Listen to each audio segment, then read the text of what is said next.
How's everyone doing? Good. Okay, great. So I'm going to be talking about designing for humorous experiences.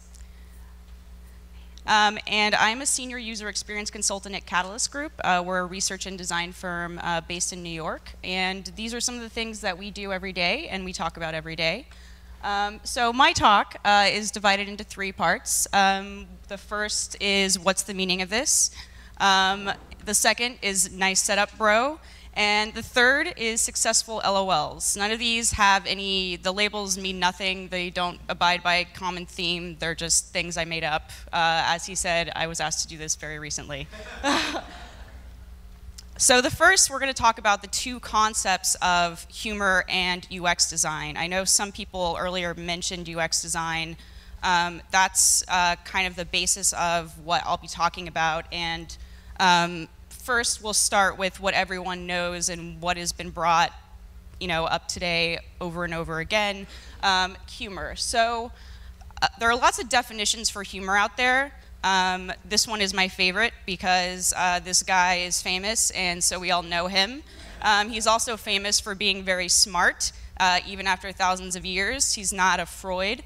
And also the definition is very nice because it doesn't glorify humor, it doesn't diminish humor, and the value of humor is built into it. So something unexpected, the truth of which is recognized. So truth is the value of humor. It is the perspective of the human experience that's true of the human experience.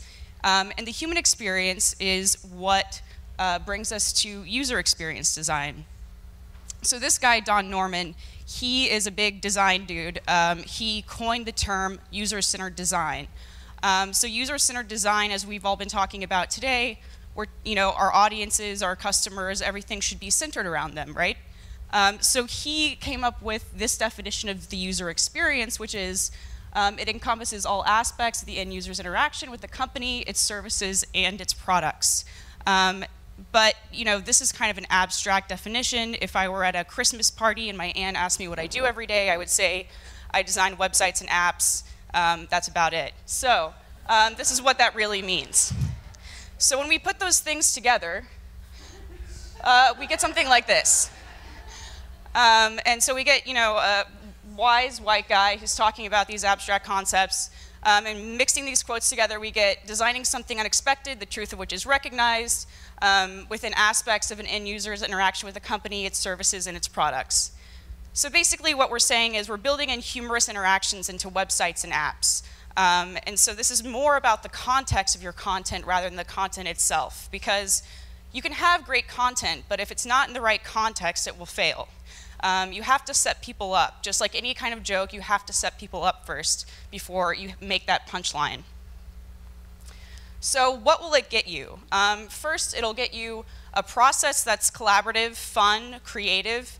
So on your internal team, coming up with humorous design is a very fun process.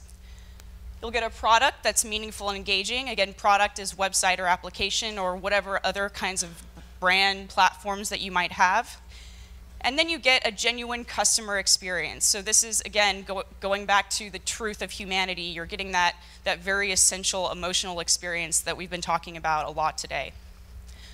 So what exactly does that really mean in terms of the process and the product? Well, a typical UX design process has 3 stages, and I'm not going to go into too much depth here because it's kind of boring. The first one is explore. So basically this is when we're like, all right, here's a client, they want to design something, we learn who they are, we learn about their users, and we learn about their industry. The next part is generate. So that's when we start actually designing things. We create designs, we create strategies, we create anything that is a result of the first step in the process. And then finally we evaluate. So we test everything, we see what we've been doing, we measure it, we see how well it's doing, if it's successful, and then it goes on forever until we finally get a product which never actually stops. Pretty much, I've been working the same project since I started my job, so it's still going.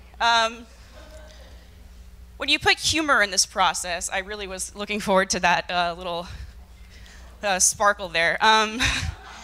When you put humor in this process, you're just inserting kind of improv and sketch comedy techniques through each stage. So these have benefits twofold.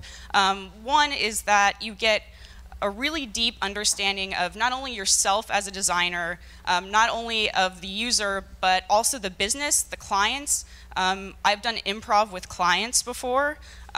They are so embarrassed at first, and then they end up loving you forever.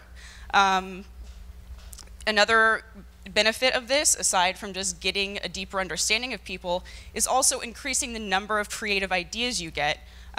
We all know the sort of yes and methodology that kind of helps people to come up with more and more and more ideas, and eventually it just becomes a very collaborative, good, creative, and bonding process.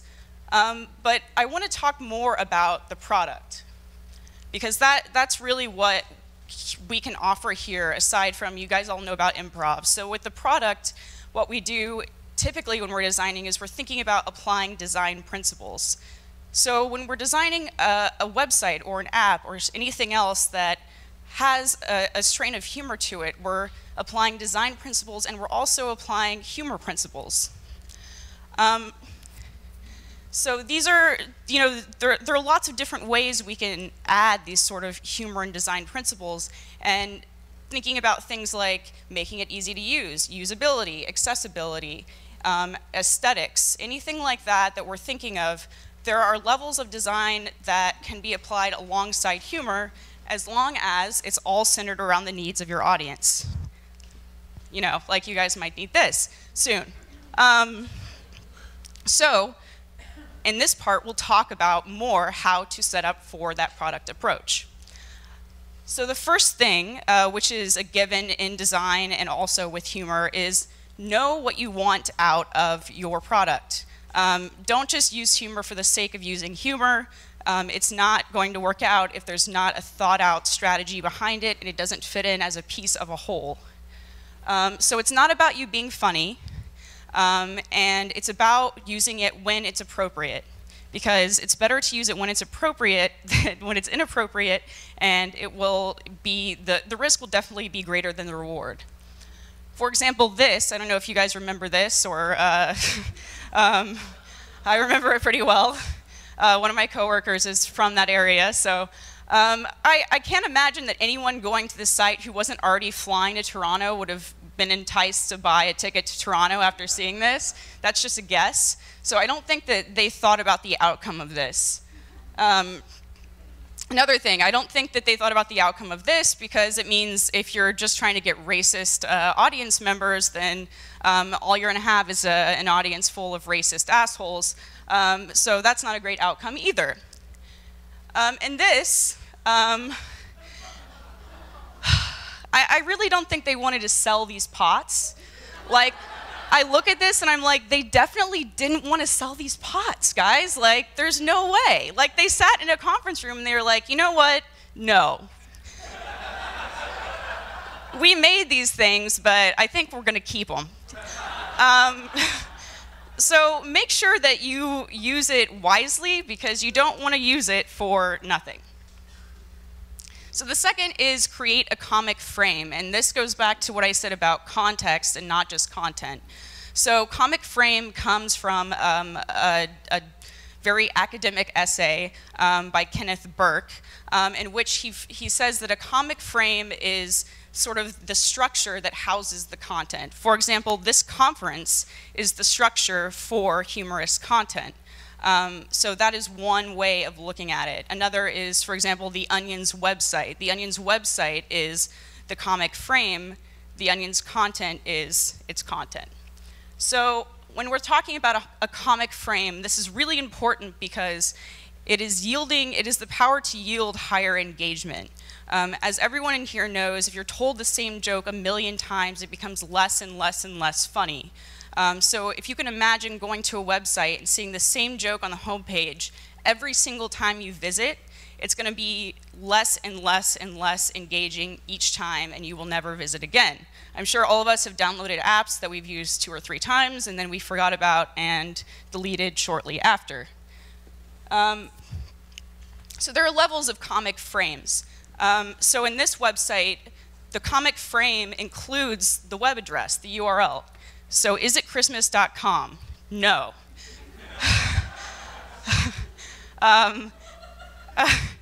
This context tells me that if I go to this website every single day that's not Christmas, this is all I'm going to see. I have no need to visit this website because I also will know that it's Christmas because Christmas carols will be jammed down my bloody ears like they are every year. I hate Christmas music. Sorry, guys. So this is not, it's funny, but it's not engaging. It's not going to make me want to come back, even though it is funny content. So here's a step up. We go to make everything okay. This button, you press it, and there's a little progress bar that says making everything okay, and then it's done. This one is has a little bit more incentive for people to come back, and that's because they get to interact with the website. They don't just go there and they see a word. That's not, this offers them something, and it also offers them emotional solace. Psychologically, pushing buttons feels good. Even though we know we can push this button and everything will not be okay, it will kind of give us a little piece of mind when we press this button. And finally, so the real kind of, this is a great example of a comic frame because it offers a context that can be used again and again and again. You can come back to it each and every single time. So you can put in a web address and it will generate a GeoCities looking website for everything. Originally I did a GeoCities version of the FunnyBizz website, but it just looked too bad to put on the slideshow. So the kind of lesson here is that set people up for your content. If you put it in a place that is not in the right context, there's not a need to come back because you know that you can't update these jokes every single day. I don't know how many of you have platforms where you're updating things all the time and need to be funny all the time, but that's a lot of work. So setting up a context can help you fill those gaps and make it more engaging. So the third tip is to contrast audience expectations. So that doesn't mean to not serve their expectations, it means just to contrast them. And that is because that contrast is the key to design humor. And there's lots of different ways that you can contrast. It's very dimensional, multi-dimensional. For example, one thing that we hear at work all the time from clients is, oh my God, like we have to scroll down to see that picture. And we're just like, dude, people scroll. It's not a big deal. It's all a myth. But this is funny because this was something that College Humor did, in which the whole basis was that no one likes to scroll and you have to do it in order to see everything. So it was a scrolling adventure. So it's a contrast of behavior in this sense. Pets or food. So this is, if you just glimpse at this, you see that it's maybe like a human, like oh, I'm going to donate to the animal refuge. No, it's you can either buy a seal to eat it or you can have it as a pet. So you're contrasting expectations here. This is a joke, by the way. No one's eating seals. Mail order husbands. So, this is a contrast because we expect, I've seen many mail order wife websites in my time, but we expect it to be wives. And here we have these, very lovely kind of like terrible use of design, which is very common on, mail order websites. They don't have like professional UX designers working on them, I hope. So we have an expectation that, yes, this is the design of a mail order site, but the content is the contrast in this case, because we expect it to be mail order wives. This one is one of my favorites because it's from Kroll Show, but it's a New York favorite on the subway. The Dr. Zizmore acne ads that have been around forever. And I remember seeing this on the subway one day and looking up and just thinking it was a Dr. Zizmore ad and then being like, holy shit. And so it was such a great kind of just like moment in my day. Just the contrast of thinking that you're going to see something and then seeing something so much better. And finally, you can contrast just general expectations about what people have. So this is kind of like a Tinder-esque app in which you can just search by dick pics instead. It's not a big deal. Actually, it gets way closer to the point very immediately. So these are all different ways that you can contrast within a design by using these kind of behaviors, interactions, and using content that's either different or using other sorts of dimensions like timing, sequence. There are so many different things that you can do. And the easiest way to think about it is to think about what is the opposite that people expect. And don't necessarily do that, but think about how you can leverage that opposite. And finally, 3 things that you can think of and look at once you're done to not ensure success, because I'm not going to promise you anything, but just make sure that it's good quality stuff that you've designed. First of all, the best design is useful. If you going back to that site that just is it Christmas.com, no. The best design is always useful. Some of the best things I've seen out of, I don't know if anyone's seen Comedy Hack Day, but it's a hackathon where you create comedic apps and websites and such. And recently there was an app that came out of it called Timesify, in which you could immediately turn a BuzzFeed article or something like that into what looked like a New York Times article. So if someone was looking over your shoulder, you would immediately look better. So that's pretty useful. It was a big hit. Another way to ensure success is that it's natural. So don't insert comedy in a time or in a place where you wouldn't normally see it. Timing is everything, as everybody knows. And so pick up on the human interactions that you have in your everyday life and think about when humor enters into those interactions. And then imagine your website or your app or your platform as a human interaction and think about inserting it in those special places. And finally, humorous design is good when it's memorable. You want it to be memorable. You want to remember to come back to it. And so making sure that your comic frame is on point and is dynamic and touches people in an emotional way with highlighting that human truth will make it memorable. So this is the Timesify app I told you about. I highly recommend anyone checking this out. It's very awesome. Also, all the ads, when you click on them, you can see the actual pictures from the BuzzFeed article or whatever. It's pretty cool. So that's all I have. Thank you so much.